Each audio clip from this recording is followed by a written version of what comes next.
देखा आपने? क्यों, है ना कमाल की चित्रकारी। इस चित्रकारी को फड़ चित्रकारी कहते हैं। तो सबसे पहले सवाल ये उठता है कि आखिर फड़ चित्रकारी है क्या? फड़ चित्रकारी राजस्थान के भीलवाड़ा जिले की खासियत समझी जाती है, जिसका इतिहास तकरीबन 700 साल पुराना माना जाता है। और यही कारण है कि राजस्थान में इस चित्रकारी को विरासत के तौर पर देखा जाता है, जो कि भीलवाड़ा की ही एक भोपा जनजाति की विरासत है।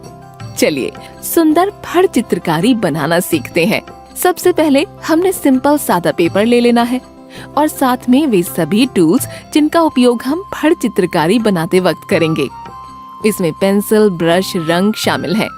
फिर उसके बाद पेंसिल और स्केल की मदद से पेपर के चारों तरफ आउटलाइन करेंगे और आउटलाइन करने के बाद ऊपर वाली आउटलाइन के जस्ट नीचे कुछ इस तरह का चित्र बनाएंगे और फिर पेंसिल की मदद से एक आदमी का चित्र बनाने की कोशिश करेंगे।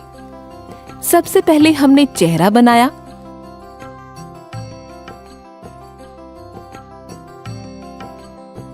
फिर उसके बाद हम हाथों को बनाना स्टार्ट करेंगे।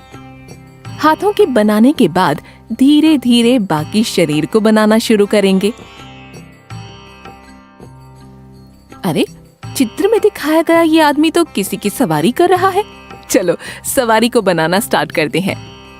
ये सवारी तो हाथी की है और हाथी की सवारी करने वाला ये आदमी कोई राजा मालूम पड़ता है।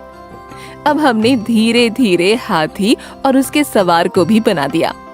चलिए अब थोड़ा हाथी की सजावट कर लेते हैं। अब ये हमने पेंसिल से हाथी की सजावट करनी शुरू कर दी और साथ में हम राजा को भी सजा रहे हैं। है ना कमाल की चित्रकारी।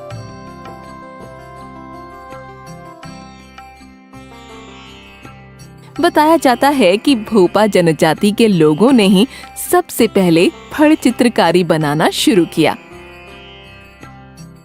जिस जगह पर थोड़ा बहुत मिस्टेक हुआ है उसे हम रबर से मिटाकर ठीक कर सकते हैं। जैसे अभी हाथी की सवारी करने वाले राजा की आंख को और बेहतर बनाने के लिए हमने उसे मिटाया और वापस से पेंसिल की मदद से उसे बनाना शुरू कर दिया। और इस तरह हमने राजा और हाथी को बनाया। इसके बाद पेपर पर जो खाली जगह बची है उसमें कुछ अच्छे चित्र बनाने का समय आ चुका है। हम इसमें फूल पत्तियों जैसा कुछ बनाना शुरू करते हैं, जिससे इस चित्रकारी को और भी सुंदर बनाया जा सके। आप चित्र में देख सकते हैं हमने कहां पर और किस तरह पत्तियों को बनाना शुरू किया है। और हम ऐसे ही खाली जगह पर फूल पत्तियां बनाएंगे। अब जब हमने पेपर पर अच्छे अच्छे चित्रों को बना दिया है तो आगे की प्रक्रिया में हम इन चित्रों के ऊपर रंग भरना शुरू करेंगे, जिससे कि चित्र दिखने में और भी ज्यादा सुंदर लगें। सबसे पहले हमने ब्रश पर हल्का सा पानी लगाया और उसके बाद ब्राउन रंग लेकर राजा की पगड़ी, कपड़ों के कुछ हिस्सों में, साथ ही पत्तियों पर भरना शुरू किया। ये सिर्फ मामूली से चित्र नहीं, बल्कि इसके अंदर भीलवाड़ा के कला, साहित्य, रहन सहन और संस्कृति का समावेश देखने को मिलता है। अपनी इसी संस्कृति को यहाँ के लोग इस तरह फड़ पर चित्रित करते हैं।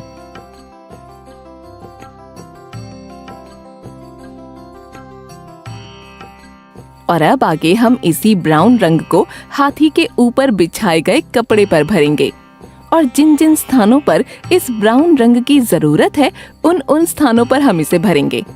आप चित्र में देख सकते हैं कि हम इस ब्राउन रंग का इस्तेमाल किन किन जगहों पर कर रहे हैं।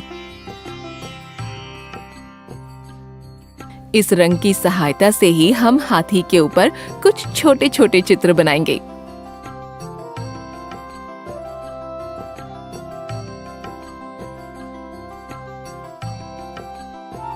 अब आगे जरूरत है दूसरे रंगों की। चित्र में जो जगह खाली है वहां पर हम नीला रंग भरेंगे और ये हमने ब्रश से चित्र में खाली जगह पर नीला रंग भरना शुरू कर दिया। हम आराम आराम से नीला रंग भरना शुरू करते हैं। जैसे जैसे हम चित्रों को रंगों से सजाते जाएंगे वैसे वैसे ये चित्र और भी सुंदर होता जाएगा। नीला रंग करने के बाद हम वापस से स्केल उठाएंगे और चारों तरफ आउटलाइन को ब्लैक स्केच पेन से डार्क करना शुरू करेंगे। और उसके बाद स्केच पेन की ही सहायता से हम आउटलाइन से सटी हुई चित्रकारी पर भी स्केच पेन से लाइन बनाना शुरू करेंगे। जो चित्र शुरुआत में हमने पेंसिल की मदद से बनाए थे, उनके ऊपर हम स्केच पेन से उन्हें भरना शुरू करेंगे। और इस तरह धीरे धीरे चित्र में जहाँ भी स्केच पेन की जरूरत है, वहाँ हम स्केच पेन का इस्तेमाल करेंगे। अब ये देखिए, स्केच पेन के इस्तेमाल से चित्र और भी ज्यादा सुंदर लगने लगा। लेकिन अभी भी इस चित्र में और भी बहुत काम बाकी है। आप देख सकते हैं, अब हम स्केच पेन की ही मदद से फूलों को और भी अधिक सुंदर बनाने की कोशिश कर रहे हैं। फूल और पत्तियों के ऊपर स्केच पेन के इस्तेमाल के बाद हाथी और हाथी सवार के ऊपर भी स्केच पेन का इस्तेमाल करेंगे। आप चित्र में देख सकते हैं कि हम कितनी सफाई के साथ स्केच पेन का इस्तेमाल कर रहे हैं, ताकि चित्र में कहीं से कहीं तक कोई भी खराबी ना आए। हम जब किसी चित्र का निर्माण करते हैं तो हमारे लिए वो चित्र केवल आम चित्र होता है, लेकिन भीलवाड़ा में फड़ चित्रकारी को बांचने वाले लोगों को भोपा कहा जाता है। भोपा, जिनके लिए ये चित्र कोई आम चित्र नहीं होते, बल्कि ये लोग तो इस शानदार चित्रकारी में देवी देवता का वास मानते हैं। और यही वो वजह है कि यहाँ के लोग अपने हाथों से बनाए गए इन चित्रों को घर में पवित्र स्थान पर रखते हैं। और ऐसी कमाल की चित्रकारी बनाने वाले भोपा को भी पवित्र और खास समझा जाता है। और भोपा की खासियत है कि ये पूरे फड़ को किसी दैवीय स्थान के रूप में देखते हैं। इसीलिए यहाँ लोग पूरे फड़ की हर रोज विधि विधान से पूजा करते हैं। और एक और बात, जब भी फड़ को खोला जाता है तो इसे बिना बांचे बंद नहीं किया जाता। आप लोगों ने गणपति विसर्जन तो जरूर देखा होगा। गणपति विसर्जन के दौरान भगवान गणेश की मूर्ति को पवित्र सरोवर में विसर्जित किया जाता है। आपको जानकर शायद हैरानी होगी कि पुरानी पड़ चुकी फड़ को भी कहीं फेंका नहीं जाता, बल्कि पूरे विधि विधान के साथ पवित्र सरोवर में विसर्जित किया जाता है। वैसे आपने शायद ही कभी ऐसी चित्रकारी देखी होगी जिन्हें लोगों के सम्मुख प्रस्तुत किए जाने पर लोक गायन के माध्यम से व कहानियों के माध्यम से पढ़ा जाए, लेकिन फड़ चित्रकारी के संदर्भ में ऐसा देखने को मिलता है।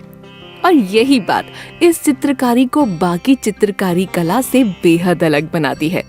जब भोपाल लोक गायक गायन व कहानियों के माध्यम से इन चित्रों को प्रस्तुत करते हैं तो ये दृश्य मन को लुभाने वाला होता है।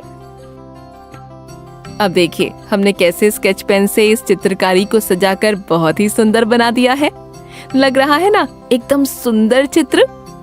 अब आपने भी ठीक इसी तरह इस चित्रकारी को बनाना है।